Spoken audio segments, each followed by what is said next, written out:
Thank you. Thank you. I'm going to ask that everybody, before I start anything, I wanted to acknowledge and thank everybody for allowing me to be a part of this conference.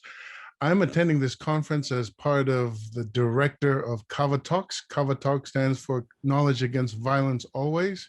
It's an all men's group that we're going into our 8th year.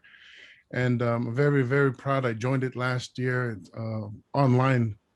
It was a group of men that have been asking me to join for nearly, I want to say Susie's been bugging me for almost a year. And then I just finally said, oh, what the hell, I'm going to come in. And then, to be honest with you, once I went in, I felt, when you walk into somebody's home and you know your home, that's exactly how I felt when I joined KAVA Talks. And it was very, very exciting for them to allow me to be a part of the program. And just a little background about me. I am a native Californian. I was born in the Kingdom of Tonga. I was raised up in Mountain View, California. I returned back to Tonga at the age of 7, between the age of 7 and 14, learned the language and the culture, returned back to the United States, where I spent most of my life in Marin County, California, which is just north of the Golden Gate Bridge. I started my career in radio. I was the first Tongan on commercial radio in San Francisco. From there, I made my way down to Los Angeles and got into the record and music industry, where I've been an executive for nearly 3 decades.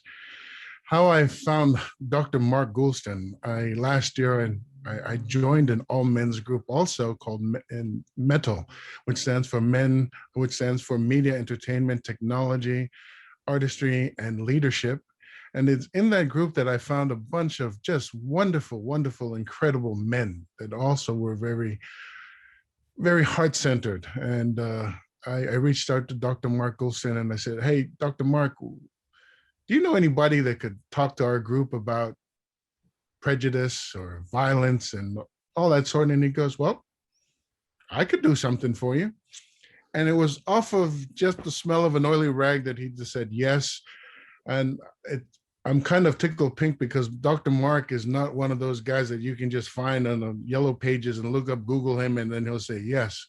He's I'm just going to give him my little formal introduction of Dr. Mark. If you go bear with me, I had to write down some notes. So Dr. Mark Goulston is here to make a presentation of gut conflict, how an ounce of prevention is worth a ton of intervention, followed by a little Q&A. So I'm going to allow him to take most of the time so we can get into questions.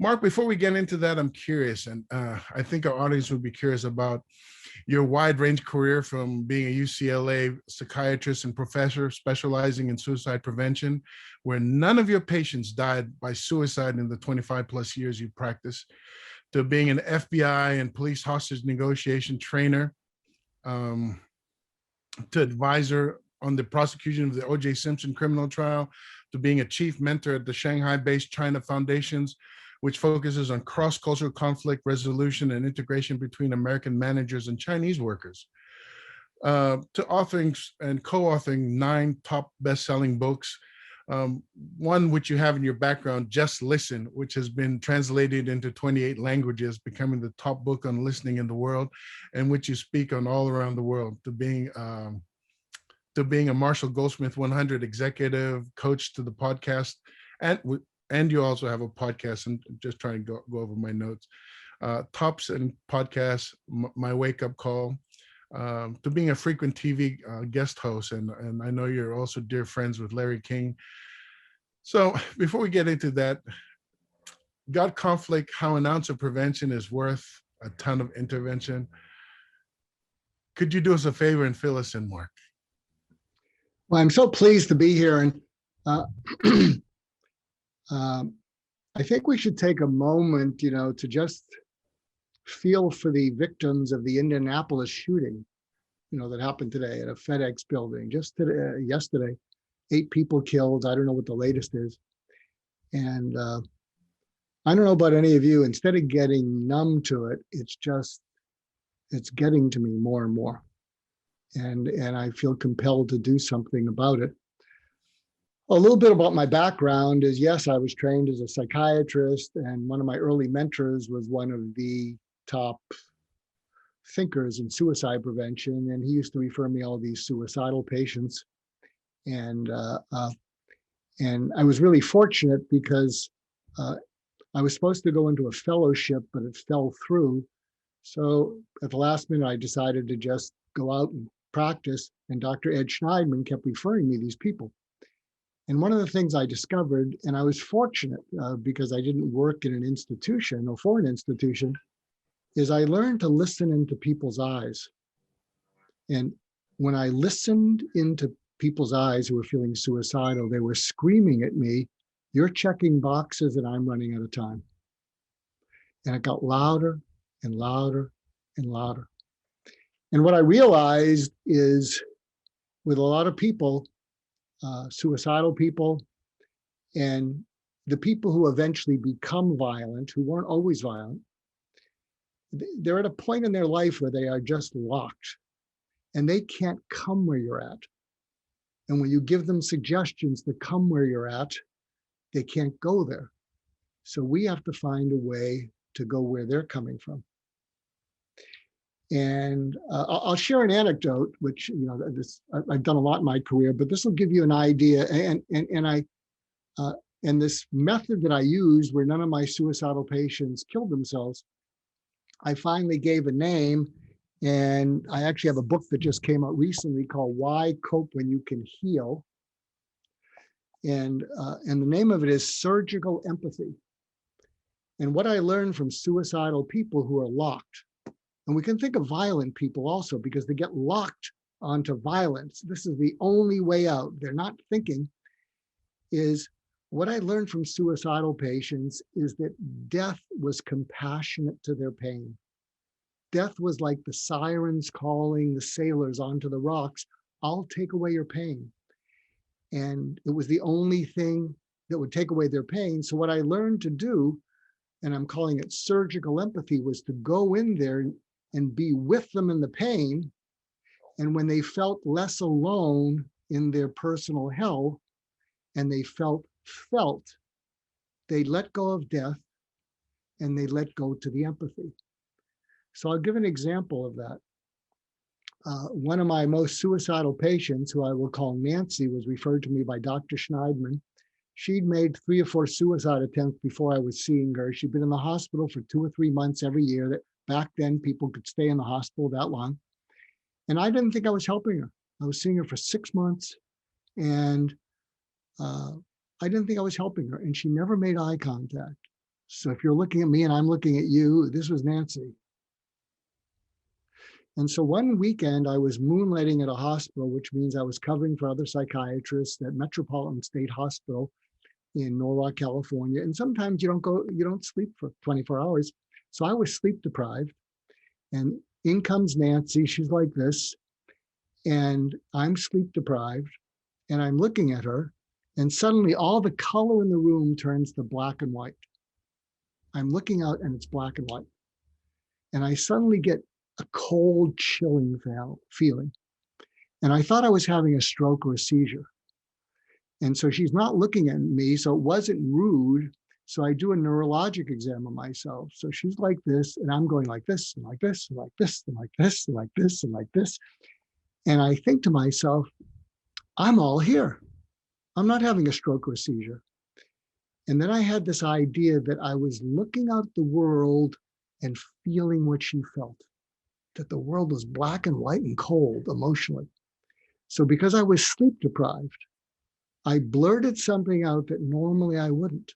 And you'll understand why I wouldn't have. And I said, "Nancy, I didn't know it was so bad, and I can't help you kill yourself.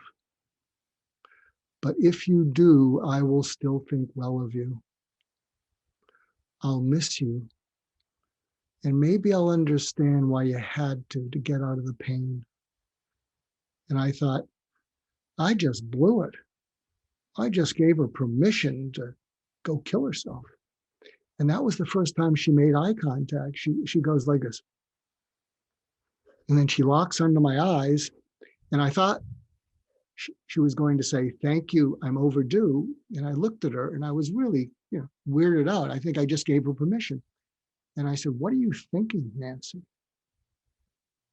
And she looked at me and she said, if you can really understand why I might have to kill myself to get out of my pain, maybe I won't need to. And then she smiled. And then the color came back in the room. Then the coldness went away. And I kept looking into her eyes. And I said, I'll tell you what we're going to do, because I saw that she was just locked there and nothing was reaching her except death or this surgical empathy. And I said, I'll tell you what we're going to do. I'm not going to give you treatments or programs that you've already been through that didn't quite work out, and then have you come back and tell me you didn't do it and then are getting into an explanation. Would that be okay? And she kept looking at me with a look that said, keep talking, I'm curious. And then she was looking into my eyes, and then I looked into her eyes and I said, what I'm going to do instead is I'm going to find you wherever you are. And I'm going to keep you company there as long as it takes. Because you've been there alone too many times, and I just don't want you to be alone. Would that be okay? And she started to cry and she started to get better. So everything I've learned is that and I go around the world teaching people how to listen into other people's eyes. Because a lot of times when people are all agitated, they can't come where we're at because they're locked. And then I went on to hostage negotiation training, and it was an interesting kind of training I would do. And there's a couple of videos up on the internet, and what would happen is I would go to a full day of training of police and FBI. And I'd be the opening act. I'd be the icebreaker, and you'll understand why. And it got pretty good reviews. What would happen is I would go there, I'd have a suit on, and underneath it, and I hadn't shaved for a week, and I took the suit jacket off, and underneath I'd have a police uniform, I hadn't shaved, and I put on a pair of glasses that were broken. And then I looked at these police and FBI, and I said, I'm the guy in your department who shot the kid with the plastic gun last year.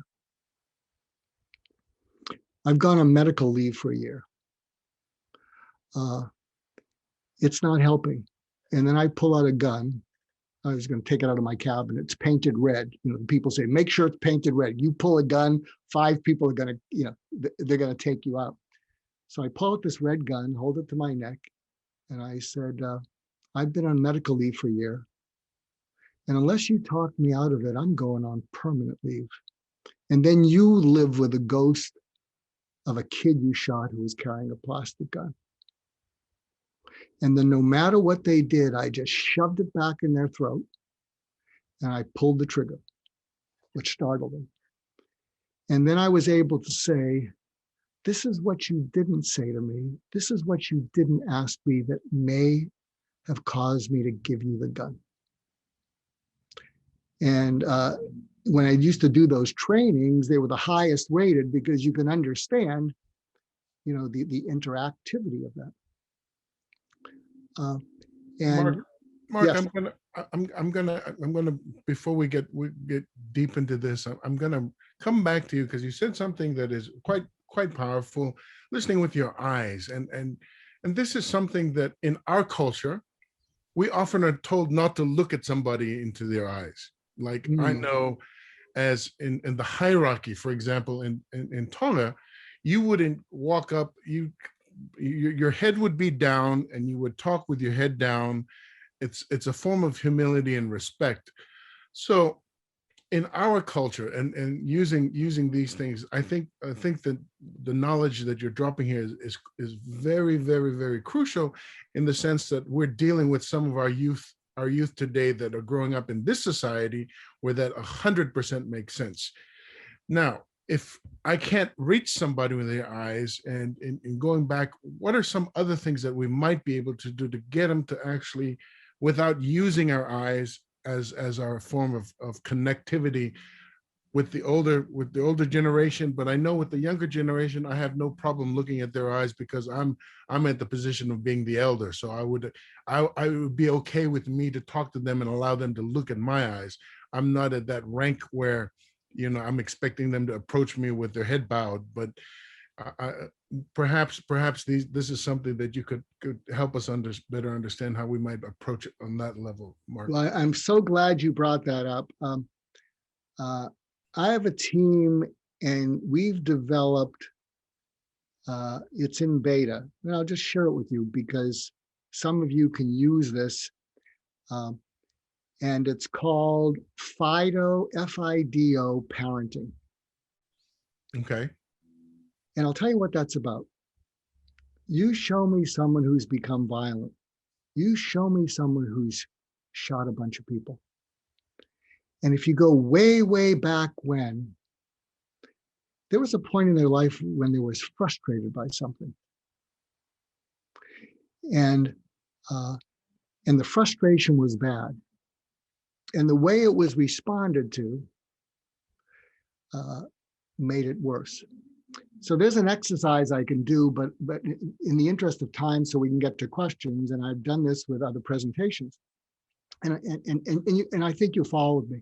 And the exercise is, if I asked all of you to imagine that you just bought a new iPhone or a Galaxy. Oh, you were so excited. It was expensive. You had all these great things, and you were a little nervous because you were used to the old one, but you wanted to use the new one, and you get it out of the box, and you're trying to convert your data over from the old phone. And not only isn't it working, you think you lost your data. Some of the things that they said were so simple to set up, it's not setting up. So I would imagine if that was you and I asked you to raise your hand, how many of you would be a little bit frustrated? I think all of you would raise your hand. And then imagine that you call for technical support and you're frustrated. And then what if it turns out you can't reach technical support? Or what if they're not able to help you? Now, there are some of you who, when you're frustrated, that will turn to anxiety and panic. But there's other of you where the frustration will turn to anger. You'll start snapping at that tech. You'll start saying, let me speak to your supervisor. So frustration is a very fluid emotion, but it could go to anxiety and panic, or it could go to anger and violence. And depending on how it's responded to, so I would say take any of these people who are shooters. I can imagine a time some years ago when they just weren't understanding what was going on in school, where they felt stupid, where people told them they were stupid, where people told them they weren't trying hard enough, and they were trying and it just wasn't working. And there was probably a point where that frustration turned to anxiety. And again, if you have the choice of your frustration turning to anxiety and panic, or your frustration turning to anger and violence, most people aren't going to pick panic because panic paralyzes us. So what the Fido Parenting is, and we're developing a digital app for it, but you can do it at home. And we're recommending this. And in terms of not being able to make eye contact in your culture, the way I would change that is I would say to that person, can I ask you a favor? And they're listening and they're looking down. And what you say to them is, yeah, I would like you to look at me because I think you're frustrated about something and I really want to know what it's about. So you tee it up that way. And then what Fido stands for, and every parent do this every night, and you share how you went through Fido that day and your spouse. And everybody each day says, this is what frustrated me most today. And I stands for the impulse you had, because you want to slow down the frustration so it doesn't go to anger, violence. And everybody shares, and the impulse is, what did it make you want to do? Well, it made me want to just throw away, smash that phone, or it made me want to do, just run away and not do my homework. And then the D is, and you let them get it out. And the D is, what did you do? Well, I didn't smash the phone. I went for a walk, and I called, and I got a really helpful person. And the O is, what was the outcome of that? So what was the outcome of what you did?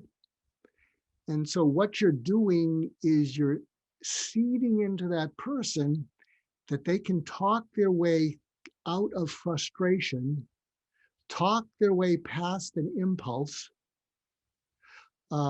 learn from having done something that didn't work out so well because you ask about the outcome. And you do this every night. And I'll tell you why it's important if you're a parent to do this. A friend of mine, he became my friend because his 14-year-old son died by suicide 3 years ago. His name is Jason Reed. And if you can write down Teen Mental Health Webinar, you'll find a video that he did where he presents a presentation to about a dozen male entrepreneurs about he felt it was his fault that his son died by suicide. And what Jason talked about is, I'm an entrepreneur. I give solutions. I give advice. I never show my vulnerability. I've had failed businesses, but I don't want to worry my family. And he basically said, I made it impossible for my son to open up about his feelings or how vulnerable, because I'd throw him with a solution. So he'd just be smiling like this. And what happened, his son died by suicide, left 2 suicide notes, and one was the passcodes to his computer. And his son had been looking for ways to kill himself for 3 months. And the other suicide note was tell my story. So Jason created one of the toughest documentaries you'll ever watch, and it's available for about another 70 days for free. If you go to Wellbeings, that's with an S, wellbeings.org, tell my story, you can watch his documentary. And in the Teen Mental Health webinar, he speaks for about 9 minutes to these entrepreneurs who never show their vulnerability. And then there's about 25 minutes of me giving tips to parents, with a bookcase background. This is how you can get through the kids you're worried about. So the purpose of the Fido Parenting is you're modeling that you get frustrated every day. You're modeling that you have impulses that aren't that constructive. But you're also modeling that you pause and do something else. And then you're also modeling that, all that leads to a result. And you do that every night. And I would love nothing more than for everybody on this call to do that with your family for a week and report back. And as I said, we're doing presentations on Fido Parenting, but it's in beta mode. And I'll keep Paul posted if anyone's interested in finding out more about that. Amazing. There was something you said that the Fido allowing us to mimic, and you set us this challenge. Now, I have to tell you, this group of people that are listening to you today, we don't take challenges lightly. So if you're going to put us to a challenge, we're going to do it. But you better be ready for the result. So I'm looking around my so I'm going to do this. I'm going to do the challenge virtually. So ask them what they're frustrated about, right? Is that I'm just going to go through the steps so I can explain it in my English. Mm-hmm. Ask people what they're frustrated about. If you see somebody that looks frustrated, or you see somebody that's getting aggravated, agitated, stop them. Ask them, hey, what are you frustrated about? Then what I would say, so it's I would say to them, because they might think that's presumptuous, I would say to them, you seem frustrated. So that invites them to agree, as opposed to you're giving them orders. All right, let me try this again. You see, I'm going to use Melissa as my child. Melissa, I'm picking on you here. Don't worry, you don't have to answer. I'm just using your name so I have a context of who I'm addressing this to. Melissa, you seemed frustrated. And if Melissa says, no, I'm not, what's my follow-up question to find out what the frustration is? this is good because we're evolving it. Or maybe you can ask someone, have you been frustrated today? So again, we're working it, and we would welcome how to refine the languaging. Have you felt frustrated today? And if Okay. someone says, no, I haven't, could say, can I ask you a question? There's so many people who are frustrated. How do you do it? And Melissa's going to say, what? Yeah, there's so many people, including me, that are frustrated. I want to know how you do it. What's your secret? Melissa will smile and she'll say, well, I go for a walk. I pray, whatever. Wow, I'm going to try that. So there's ways you can conversationally work that. Okay, I'm picking up what you're putting down, Dr. Mark. So then once we figure that, once we find out, once they admit this is how they do it, sorry. Once we admit and we deal with how they're frustrated, the word impulse, the I in here. Yeah, I wouldn't use impulse. It's just the way we all understand. But what I would say is when you were frustrated, instead of what did you do, what did it make you want to do? Because what we're really trying to do is to increase people's ability to be aware of an impulse before they act on it. So we're trying to seed in people's minds that just because you're frustrated doesn't mean you have to take action. So, and you might say, what did you think of doing when you got frustrated? And they might say, well, I did such and such. Oh, okay, then you can sort of say, how did that work out? But really what we're wanting to seed in people is a little bit of patience, if possible, a little bit of self-reflection. I want to remember, keep a bookmark here, because I also do training in de-escalation with police and law enforcement. So part of some of that training in de-escalation training is, and if you're confronting someone and it's a pullover, it helps if you have a partner who's watching, for sudden moves. But if you're the person talking, and you have to get used to this, when you're with them, the first thing you do, if you're right-handed and your right hand's on your gun, you lift your left hand, you go, whoa, whoa, whoa, whoa. And they're going to go, what? That's a pattern interruption. So we say, whoa, whoa, whoa, whoa, to a horse, whoa, to slow it down. They're going to go, huh? So you're wanting to slow the action, and then you go, shh, shh, shh, shh. But you got to get used to this, and that's quieting their mind. Whoa, whoa, whoa, whoa, what? Yeah, shh, shh, shh. And we're used to that because our teachers have told us that. It's not insulting. So you're trying to move them away from being cornered. And the next thing you say to them is, what happened to you? Or what's going on? And they go, what? Yeah. And then that's where you want to get them talking. And then, you give them the benefit of the doubt that a lot of people who engage in violence are not evil. They're not evil people. They're cornered, they're driven to it, they've been abused. So you want to give them the benefit of the doubt that somewhere, some time ago, excuse me, somewhere, some time ago, they lost their voice. I'm frustrated. What's my impulse? Melissa's saying, take another sip of water, Mark.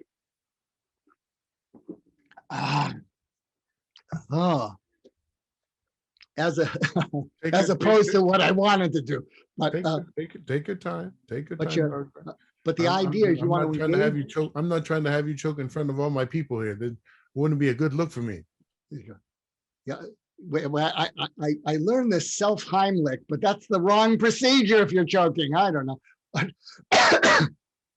But the idea is you want to engage them in a conversation. And so what happened? Well, what do you mean? What happened that led to this? And so you want to keep them talking as best you can. But one of the keys is if you can get people to move back to something that frustrated them,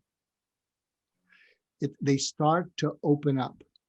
I want to share a little anecdote.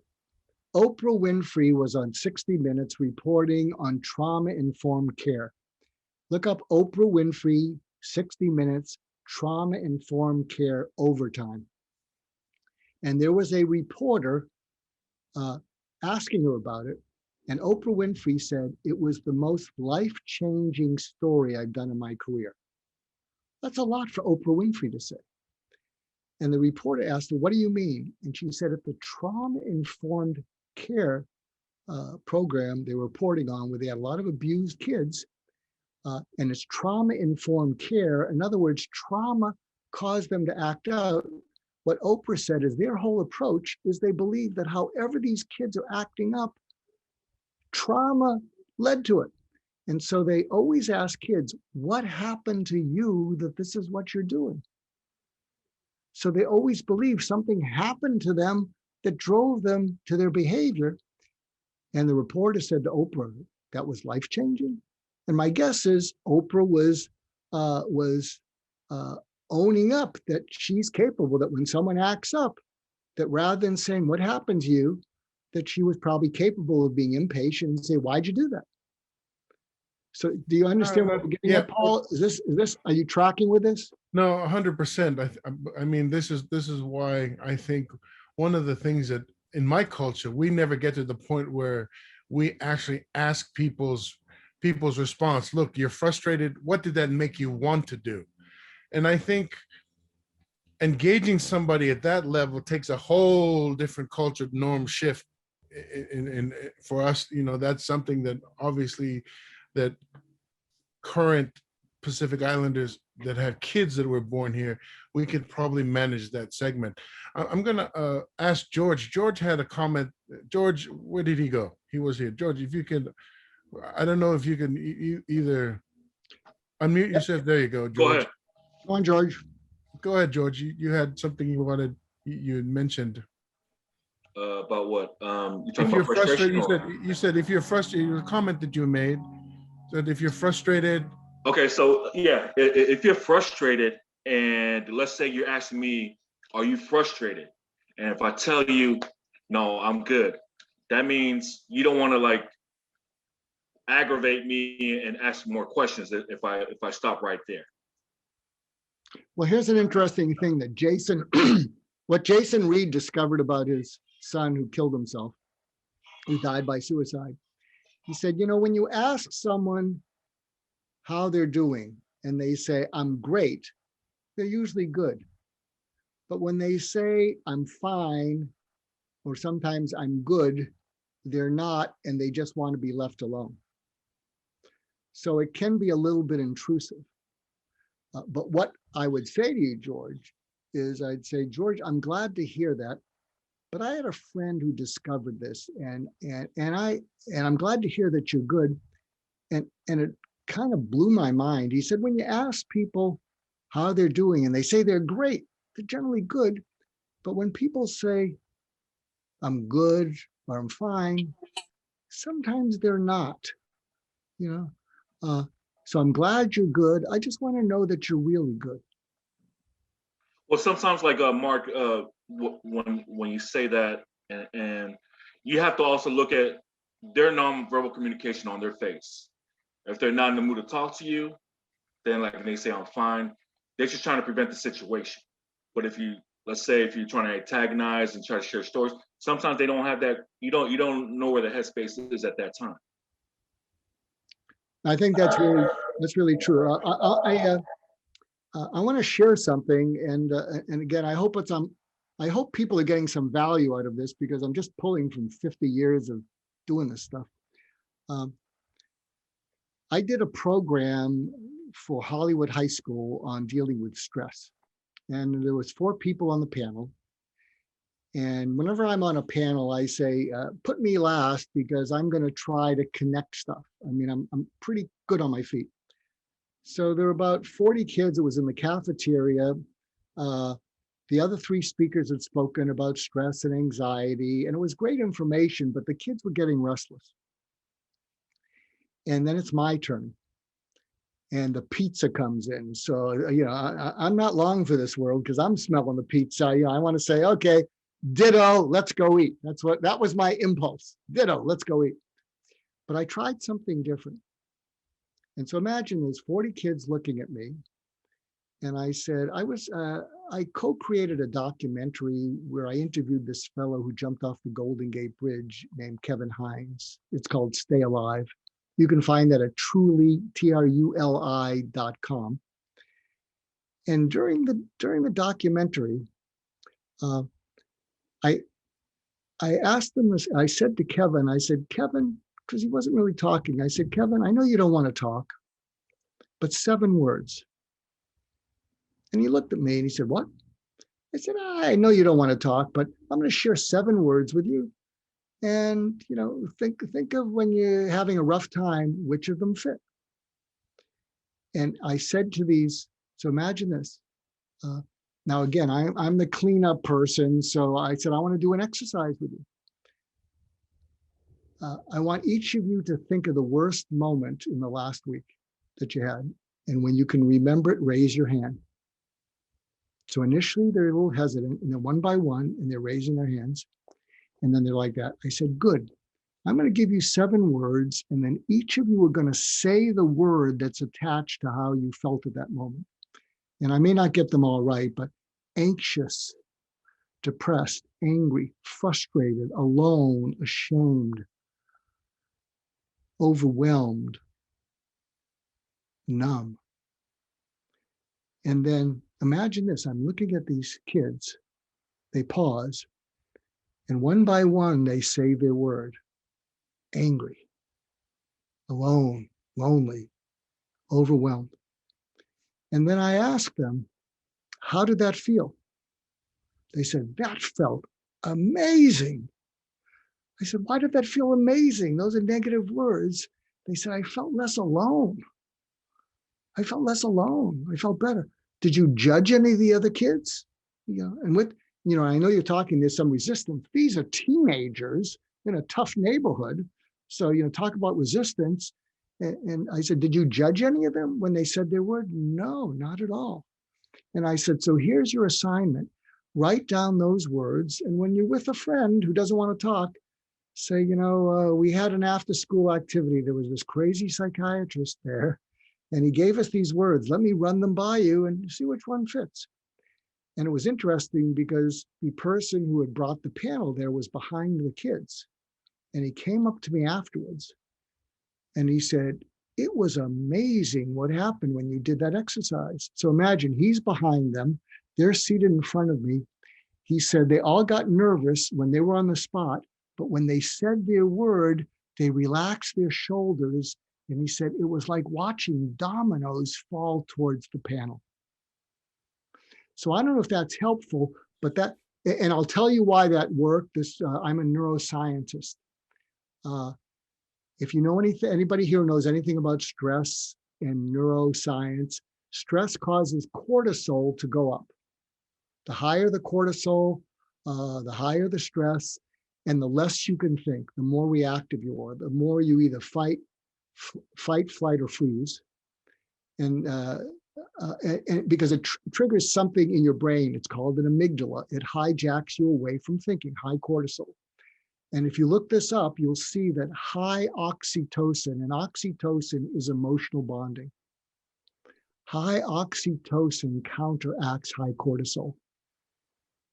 Now, a lot of people, when they try to lower their stress, they'll do mindfulness and meditation. I think that's great. But to me, mindfulness and meditation is a little bit like stepping on the brakes in a racing car engine. Oxytocin is like pulling the car over to the side of the road and just pulling the keys out. And what happened is all those kids got bathed in oxytocin. And I said, here's your challenge. As a teenager, you only know 4 emotions: excitement, boredom, fear, anger. That's it. Excitement, boredom, fear, anger. And you just got a taste of closeness and you liked it. And it was good for you. So do this with your friends. Love it. Mark, Melissa wanted to ask a question. Melissa, you can unmute yourself. Thanks, Paul. So I wanted to kind of go back a little bit to what George was saying, and in the context of people of the Pacific, you know, when we ask somebody if they're okay, we really mean it, right? We're not just kind of being like, hey, you cool, you know, as part of just random conversation. And I think that love and compassion comes very easy to us as a people. But I'm not sure if we have the right tools and support when someone says, no, I'm not good, right?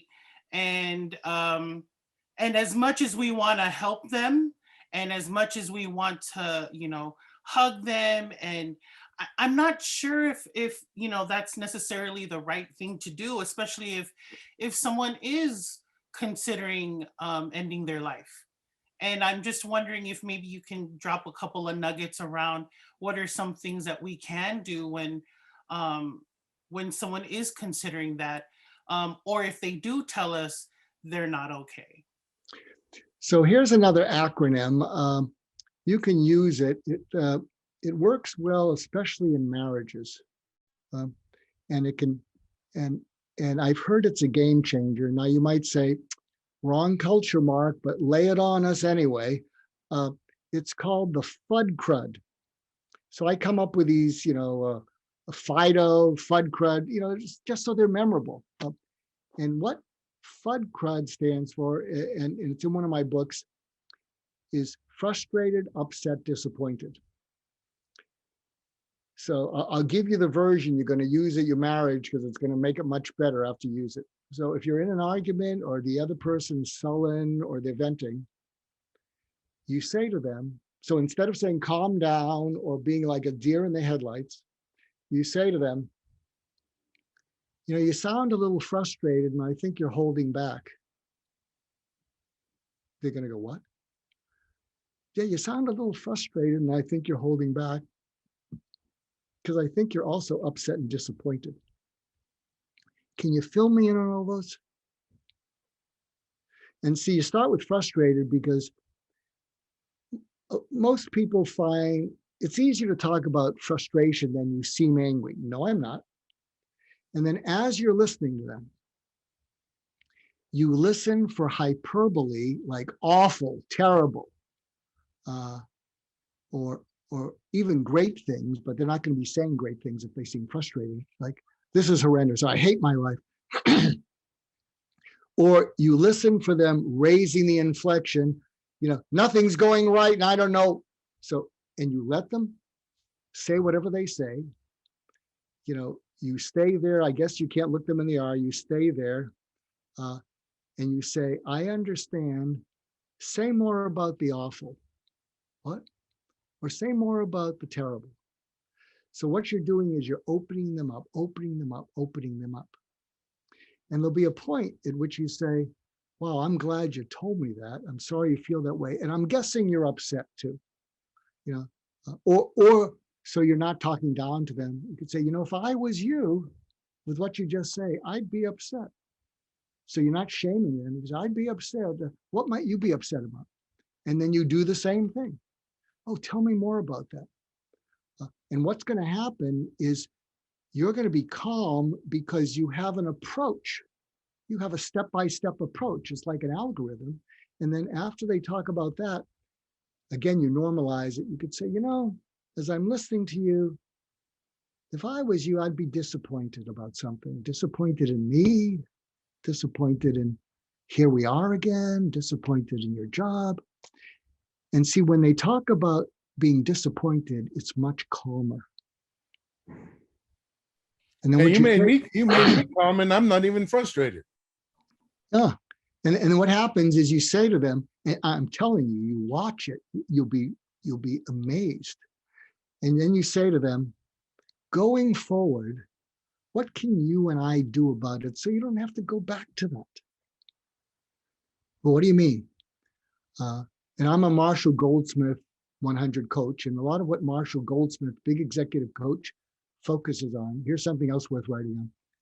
Focus on the future that nobody's messed up yet, as opposed to focusing on something, as opposed to focusing on something that's already happened and people get defensive. So he's a big fan of saying, going forward, what can we do differently? going forward, how can I be a better dad or better husband? Tell me things that I can do consistently, so you're not frustrated, upset, or disappointed. Tell me some positive stuff that I neglect to do, and tell me a few negative things I do that are just stupid on my part, and I'll stop them. I think this is very valuable information. I mean, I learned some nuggets, and I'm not the youngest cookie in this group, but one of my biggest takeaways is we as a people also have to, as much as in touch as we are with our spiritual and our beings and our mana and who we are as a people, we still need to learn how to feel the empathy that exists, that we're so proud of, that we already have built into us. Sometimes it's also understanding this, lowering our authoritative stance, or because you say you do it because that's what I said to do. That's just the way it is. That's a law. It was my dad's law. It's my law. It's now your law. And I think that this communication, or this form, the ability to approach people with feeling, is going to make a big difference. And as long as we approach it knowing that we want a good outcome, as opposed to just because that's the way it is. I'll tell you one of the reasons people are hesitant to empathize. And I do a lot of training in the corporate world, and the corporate world could really learn how to empathize better. I mean, they really don't do a good job. And one of the reasons people are hesitant to empathize is they're afraid that whoever they're talking to will come up with something that they can't do anything about. If I really tune in to what the other person needs or wants, and I don't know what to do about it, I'm going to feel sort of helpless. And I'll share something with you from Larry King.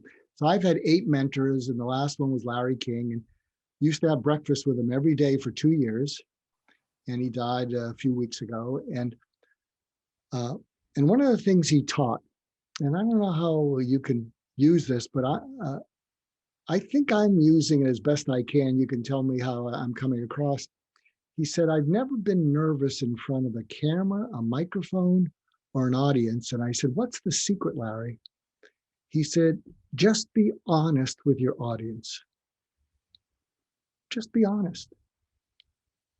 I'll share a funny story. He always wanted to be in radio because he grew up in Brooklyn, New York. And he gets his first chance as a disc jockey in Miami. And he's wanted to do this forever. So he's about to go on the air, and the station manager says, so how are you going to announce the show? And Larry says, well, I'm going to say, this is Larry Zeiger. Welcome to the show. And because there's anti-Semitism, and we know there's just anti-everything in the world, the station manager says, you can't say that. And this is way back when.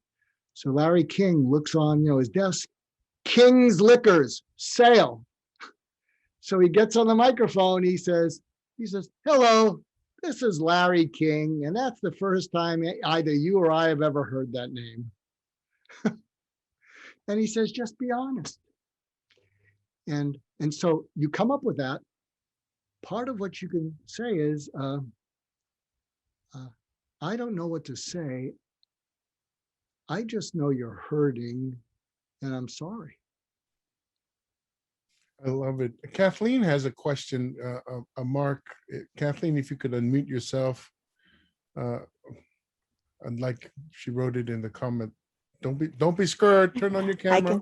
I can do it. We were talking a lot about how there's resistance to people that want mental health professionals, or that feel comfortable talking to a mental health professional.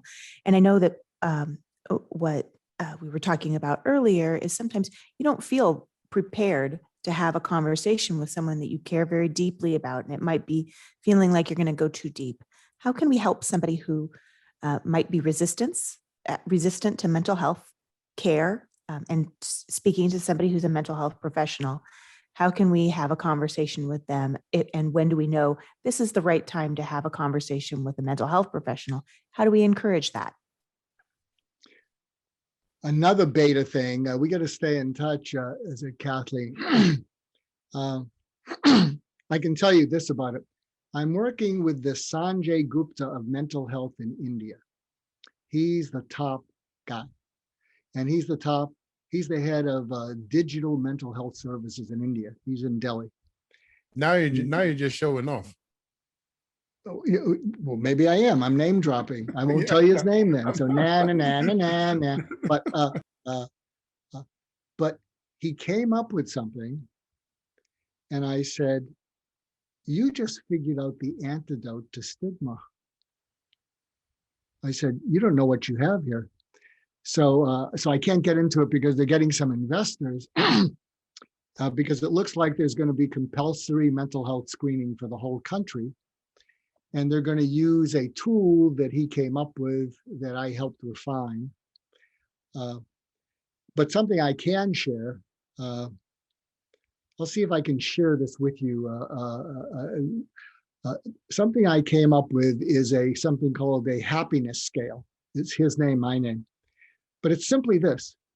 And the idea is, and Kathleen, you'll appreciate this, the word mental triggers too much. Even when you say mental health to someone, it triggers too much, because a lot of people, when they were young kids, they were made fun of. You were mental. And so the word mental is a non-starter. And so what we've developed is something called the happiness scale. And the idea being, and I can summarize it, and then, when it's ready, I'll throw it out and you guys can do whatever you want. But if you say to people, why don't you check the happiness scale? Let's see how happy you are. And it's only 7 questions. And basically what it is about is, people who are happy look forward to things. They look forward to going to work. They look forward to seeing their family. They look forward to going to see friends. And people who are unhappy generally don't look forward to anything. So what happens is by going in how happy you are, people self-identify, and the top score is a 70. And if you get a 60 to 70, you're pretty happy. You're pretty happy. You should go spread this. But if the score is less than 20, it says, you seem unhappy. And then it's a very slow thing.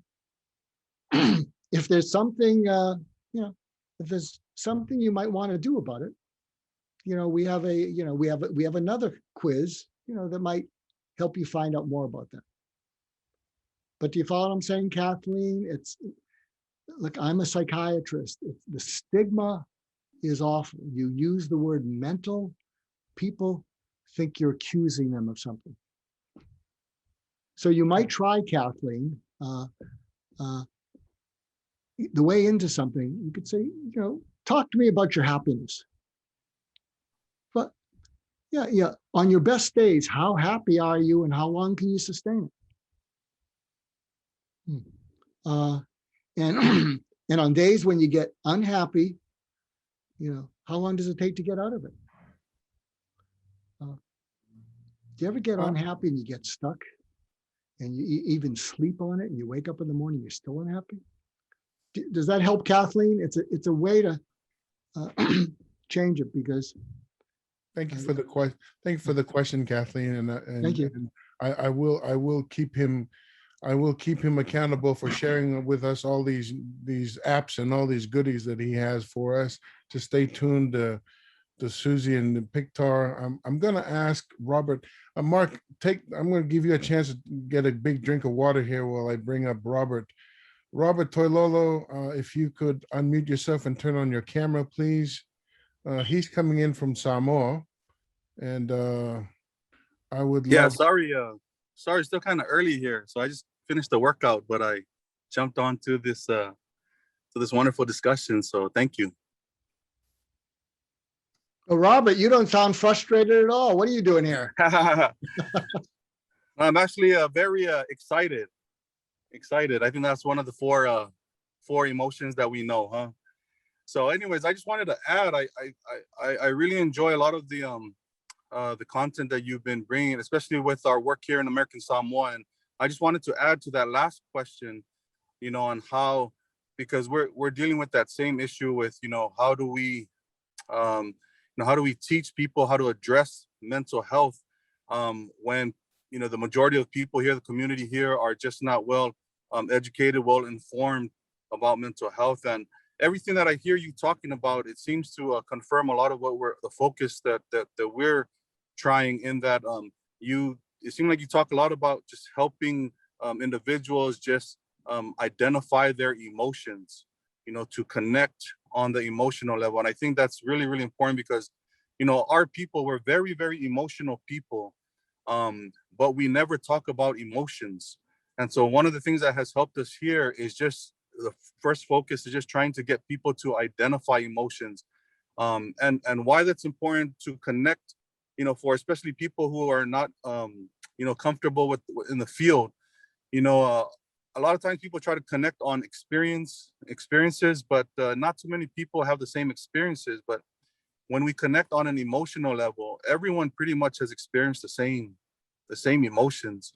And so for anyone that's dealing with, whether it's suicide or any, struggling with mental health issues, for us who are trying to help, when we learn how to identify whatever emotions, or try to, identify the emotions that the individual is experiencing, and then we can also, relate with that emotion, that'll help us to make that connection with that individual.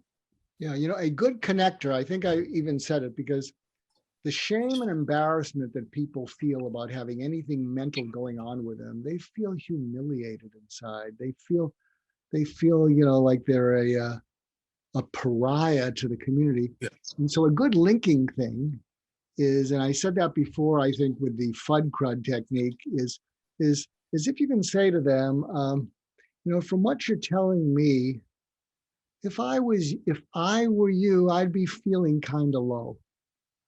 So it's a way of normalizing it, and they don't feel you're judging them. And then if they say, well, that's not that. Well, if low is not the word, what's the word that you would use? But I think it's really important to build a bridge, because people just feel so less than for having any mental issue at all. And you want to be able to find that way to, help them feel that they're human, and you've had those feelings. And remember, my friend Jason Reed, because he didn't share his vulnerability, he didn't share all his failures as an entrepreneur. He didn't share with his family that he's been scared because he was the man. His son didn't feel he could share those things because Jason would just give him a solution. Thank you, Mark. With the time that we have, thank you, Robert, for coming in. And I Thank you, appreciate Robert. Thank you, all of you. You being a part of this. With the short time that we have left with you, Mark, if somebody wanted to get a hold of you, if they wanted to follow you on social media, what's the best way to get a hold of you? And also, could you just share with us your latest book? Because I'd like to see if we can come in and help support that also. I think as a community, for you sharing your time with us, I'd like to, get a couple people on Amazon and order the book, and let's support you here. And Loretta, while you do, before you do that, I would like to bring Loretta up. She made a comment that I didn't want you to think I didn't see you there, Loretta, with your comment. Loretta led our women empowerment yesterday, and we had a great session with her. And you had a comment, Loretta. You can unmute yourself. That's all right.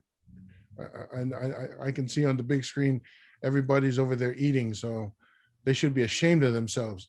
All I see on my PIV PC meeting room is eating. Exactly. You Well, I'm glad I didn't ruin their appetite. all right, Loretta. Oh, sorry. I wrote a lot of comments, so I don't know which one you're talking about, but Share just, whatever you just feel like talking, on the top of your heart. it was just general in, like Robert was talking about, and Dr. Goulston, about taking away that stigma. I think because we don't really have a word. I mean, we do have a word, but it's not the right word when we in our cultures about what about mental health is. Like when people say that they are having issues, it's like we say they're crazy or or something like that, and we don't really know how to have this discussion. But the discussion is always negative. I feel like there's always this stigma around that it's not good to feel like that. Get over it, you know. And so I was just saying that we need to figure out a way how to make our youth understand that it's not a bad thing, that we've gone through it too and we never sought help, but it's okay to seek help for that. So something I would say to youth is, whenever someone is putting you down or criticizing you about any of your mental health, what it is they're uncomfortable because they don't know what to do. And it's not that they don't necessarily care about you. They don't know what to do. They don't know what to say. And because they're nervous, they try to sort of say it doesn't exist. And we know it exists. And deep down inside them, a lot of these people who say those things actually do care how you feel. They just don't know what to do about it. You know, as a culture, we need to learn to be better. So don't you ever feel less than being that you deserve to be on this planet just because you're having these issues, because everybody has these issues. It's just that most people don't talk about it. Yeah. So some of the things, because I see we're running short on time. So if you go to markgoulston.com, that's my website. I blog a lot. I have a podcast called My Wake Up Call, where I interview people about their purpose in life. I'm going to have Mighty Paul on. And what's your purpose that you think will be your purpose at the end of your life? And then tell us about the wake up calls through your life. So it's not about how to get rich or how to get more, followers or anything like that. And the purpose of my podcast is I introduce people to each other, my guests. I say, listen to each other's podcasts. You'll like each other. Go help the world. That's my only purpose. I've been busy during COVID. I co-authored 2 books. And the main reason for it is I look pretty good, but I'm in my 70s. I'm half past dead here. But I want to launch my woman co-author onto the world. So Diana Hendell, she was the CEO of a hospital where an employee of the month came in and shot his 2 supervisors and himself, and she led the hospital through that. So Why Cope When You Can Heal is about that, but also how to heal from trauma, not just recover. And you heal it by going into the emotions you're afraid to feel that you pushed away, and how you go through them safely. And so that's what Diane and I, and then recently, we also co-authored Trauma to Triumph, a roadmap for leading through disruption and thriving on the other side, because that's what she did with her hospital. After the double murder suicide, she led it back to prosperity, psychological soundness. And she's on my podcast. You might want to listen to her episode, Diana Hendell, My Wake Up Call, because after that, she didn't know that I was vetting her to co-author 2 books and launch her on the world. She's like Jacinda Ardern or Angela Merkel. And so if you're in a leadership position, Trauma to Triumph is really how do you lead your organization through trauma? Because organizations are traumatized, not just individuals. And then how do you land in growth and positivity, as opposed to just what we're seeing so much after the pandemic is people are just tired. People have pandemic fatigue. They don't want to do anything. So I hope you can check out those books. All my books are at Amazon. And so I hope people will check those out. Thank you so much, Dr. Mark. I'm going to ask a favor for everybody that's here. It says there's 41 people here that are logged in. If you could turn on your camera real quick, I need to take a screenshot of everybody. I'm taking a group shot. I need this because, as he said, he says he's half past dead. I don't think so. but I'm going to take a screenshot because he's asked me to take a screenshot for his record. So if you all can please smile. So this will be picture number 1. Hold on, let me switch the page to page number 2. Page number 2. Smile. Ooh, there's some sexy people in this picture. See, now I got 2 screenshots of everybody. Well, almost everybody. 1 to 16 to 32. 8 people didn't turn on their camera. For you, 8 people didn't turn on your camera. Phooey, you don't get to make the history book. Paul, maybe they were just frustrated. You're turning it on now. They're turning it on now. Okay, already. Break. All right, I'll take one more. I'll take one more picture. Smile. Hee hee. Ooh. I said smile, not give me your best face. Jeepers. Really? So now everybody wants to turn on their camera because Mr. Goulston is on the call, but I've been begging for the last 2 days. I see how y'all are. Hey. Okay, I guess I need a bestseller author, psychologist, slash everything. You gotta take the cue. When you ask for a picture, you know coconuts like their picture taken. You gotta ask them for a picture, not to turn it on to listen, turn it on for the picture. Dr. Mark. But I want to share something. See, I will tell you, because I've done this with organizations and companies, and we didn't do it because of time. But if we did a gallery picture and I said, I want each of you to think of the worst moment you've had in the last week, and you raised your hands, because I've done this with companies. And initially they're like this, but then one by one, they raise their hands. And then I say, I'd like you to write in the chat area the single word that fits: angry, anxious, alone, ashamed, overwhelmed. I did this with a company, an international company, 150 people on the call. And so picture this: they raise their hand, and then the chat area starts flooding and people start crying because they didn't feel alone. So instead of a lot of the stuff you see in the chat area, like this link and that link, Joe, angry, Nancy, afraid, Frank, overwhelmed. And when you see this, and it was fascinating, because at the end of it, I said, how many of you felt better? 70%. How many of you felt worse? None. How many of you felt the same? 30%. And what was fascinating is I said, raise your hand if you think you're in a room, a group of special people. Everybody raised their hand, and they weren't any more special than they were an hour ago, but they shared a special moment when they were all connected by oxytocin, caring, and thinking, we're an amazing group of people. We just soldier on. We all do this. It gets us down. We get trouble at home. But I'm just sharing it with you because when I asked the CEO what the feedback was afterwards, he said 4 people came back and said it was the best culture building exercise they'd ever been through. And he said one person came up and said it was the best experience she's ever had. But do you follow what I'm saying? It wasn't me. It was enabling people to just express that word.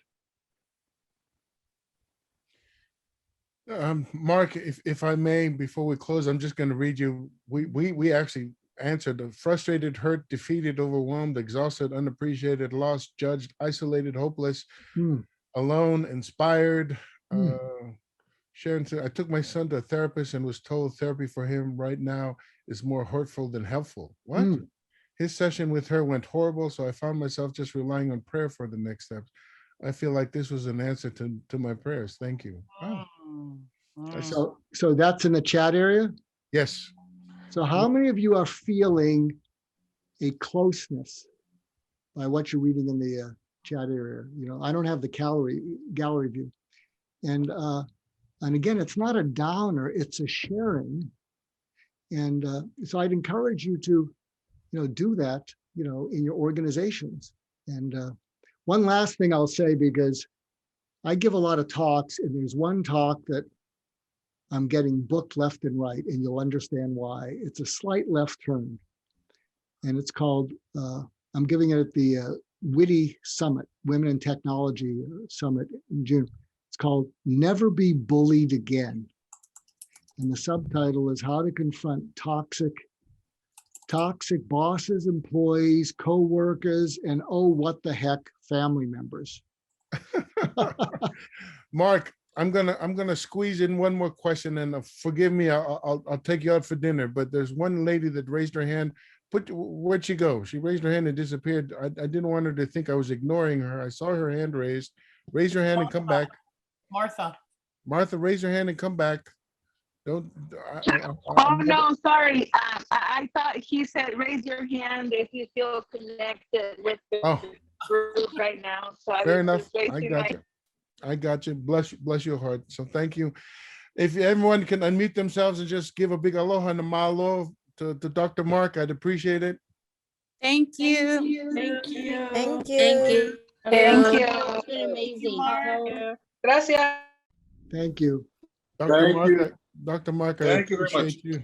And on behalf of everyone here at PICTAR and the Pacific Islander Violence Prevention Conference, 8th annual, all the way live from Salt Lake City, I want to thank you for not only sharing your wisdom and your time with us, but for allowing yourself to be a part of this group where I believe that I'm going to be bold again and ask you to come back in the future.